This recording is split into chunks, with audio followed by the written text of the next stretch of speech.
There are lots of people that, of course, after 31 years, I would love to acknowledge, but again, it would be a marathon and I might leave someone out, and I would hate to do that. However, there is one group that supports the Performing Arts Department that I do want to acknowledge and encourage you to join them. It's called the Performing Arts Circle.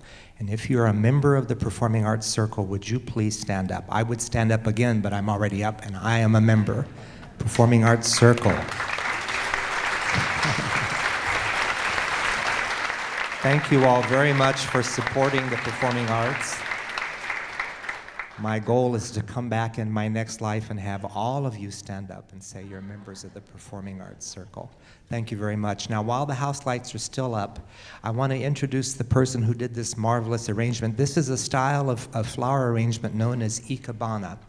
And you may know that there is a program going on at the San Diego Museum of Art called Art Alive this weekend, where various floral artists arrange flowers in front of paintings, and we're lucky enough today to have a person who has done that before, and he's arranged this landscape ikebana today for us, and his name is Quan Lung, and I'd like to thank him. Quan, wherever you are, I know you're hiding, but where are you?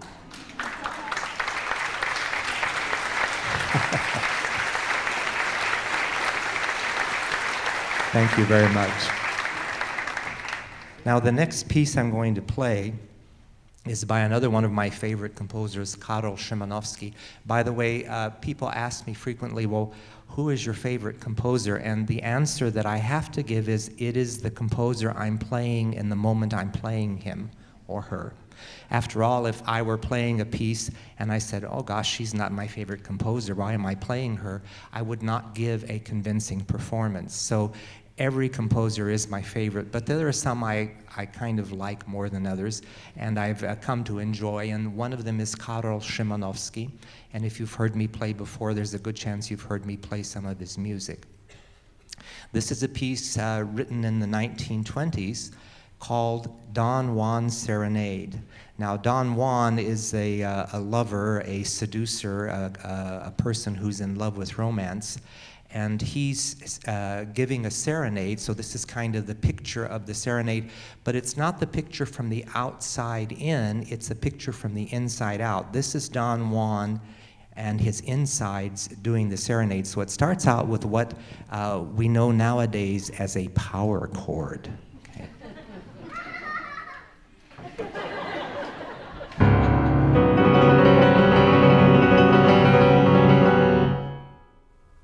Now that's to convince whoever it is that he's serenading that he's really in love. Baby, I love you. I just love you so much. I just love you, baby. I just love you. That, you know what I mean? It's that kind of thing.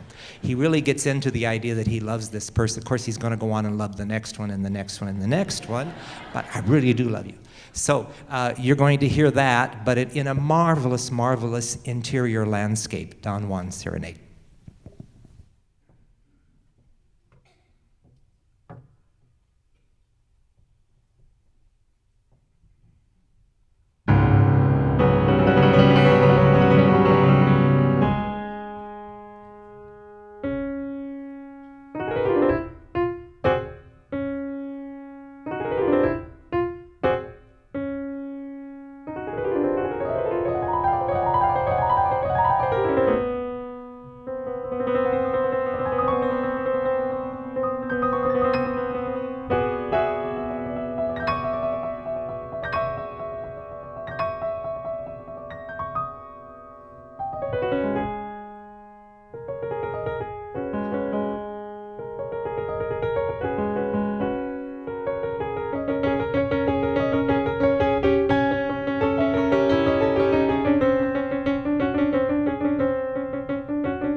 Just a couple more things, and then I'm going to finish talking and just let you listen to music. I wanted, because when you get to a certain point, you've gone around the block as many times as I have, you get to the point where you want to reminisce about what it was like. So I'm going to tell you just a few things that have changed in presenting concerts in 31 years. First of all, I could never dress like this 31 years ago at Palomar giving a concert. It was a white shirt, tie, jacket, and you were choked like this trying to breathe while you played. So that has a change for the better, definitely, and I love the idea of being able to go out and do this. It's at the point now where certain pianists in New York are actually changing for each half. And I was thinking of changing shirts, and I thought that might be just a little too much, so I left the same shirt on for the second half. But that's coming. You're going to see different outfits, and it'll get to the point where people will change outfits to match each piece, but stay tuned for that. People bring water bottles to concerts. This is the most hydrated generation in human history. I have the feeling that when we pass on to whatever we pass on to, our kidneys are going to breathe a sigh of relief. I have never seen so many water bottles and thirst ever growing up, but it's happening now.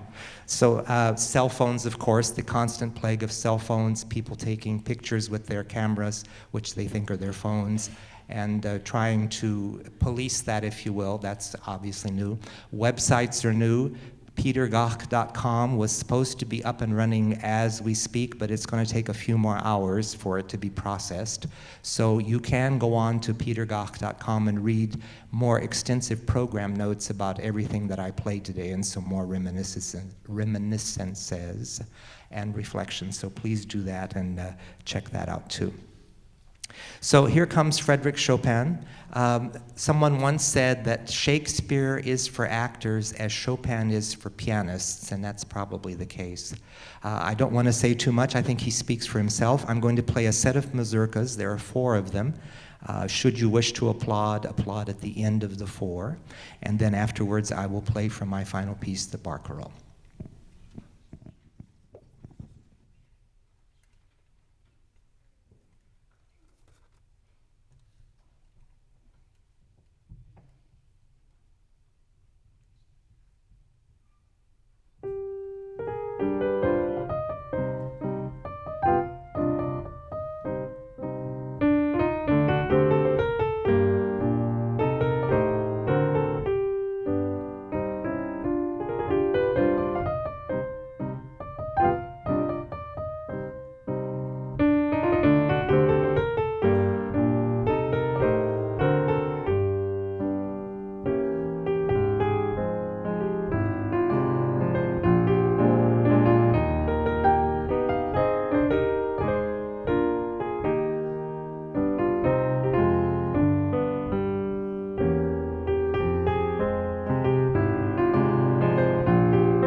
Well, that deserves an encore.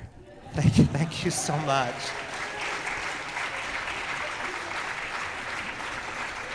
I feel like I've just gotten married or something. So are there more? Is that it now? Just a couple more. Can you put it right here? Okay, thank you, sweetheart. And one more. Okay. So while I'm gathering rosebuds while I may, thank you, Loha. 31 roses. Okay. Thank you so much.